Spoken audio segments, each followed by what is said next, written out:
নমস্কার বন্ধুরা, Andaman kitchen A to Z তরফ থেকে সবাইকে আমার স্বাগত।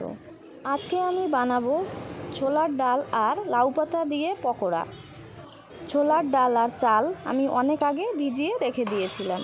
ভালো মতন ভিজে গেল, এখন আমি মিক্সিতে দিয়ে পেস্ট করে নেব।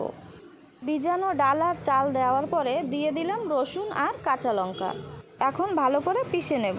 লাউ শাক ভালো করে ধুয়ে নিয়েছি, এখন আমি ভালো করে কুচি কুচি করে নেব।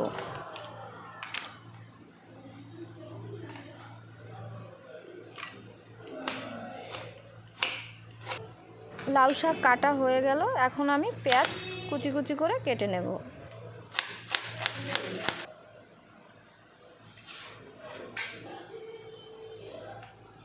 ডাল পেশা হয়ে গেল, এখন ঢেলে নিয়ে হলুদের গুঁড়ো, ধনে গুঁড়ো, জিরা গুঁড়ো, মিক্স মশলা পাউডার, লঙ্কা পাউডার, নুন আর পেঁয়াজ কুচি দিয়ে এখন আমি ভালো করে মেখে নেব।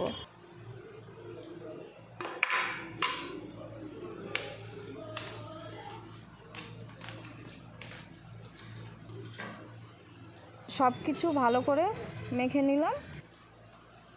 এখন আমি দিয়ে দেব লাউ শাক কুচি।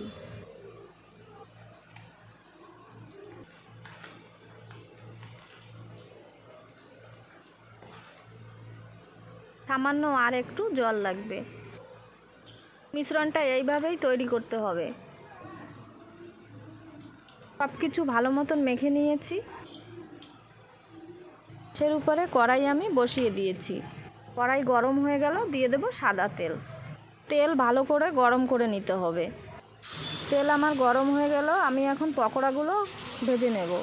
যদি আমার পকোড়া বানানো আপনাদের ভালো লেগে থাকে তাহলে আমার চ্যানেলটাকে সাবস্ক্রাইব করে আমার পাশে থাকবেন আর সাপোর্ট করবেন।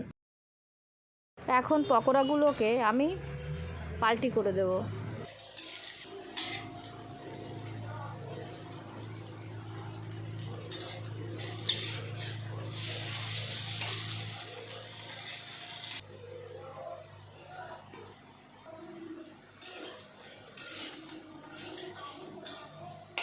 লাল লাল করে আমার পকোড়া ভাজা হয়ে গেল, এখন আমি সবগুলো তুলে নেব।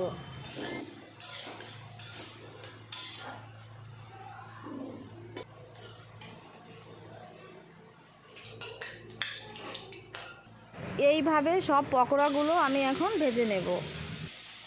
সন্ধ্যাবেলায় এরকম ছোলার ডাল আর লাউ পাতার পকোড়া বানিয়ে আপনারা চার সঙ্গে খেতে পারেন। অবশ্যই আমাকে কমেন্ট করে জানাবেন আপনাদের কেমন লেগেছে। আপনারা বাচ্চাদেরকে পকোড়া আর সস দিয়েও দিতে পারেন। পকোড়া বানানো আপনাদের যদি ভালো লাগে লাইক করবেন এবং বন্ধুদের মাঝে শেয়ার করে দেবেন। সব পকোড়াগুলো আমার ভাজা হয়ে গেল, এখন আমি তুলে নেব।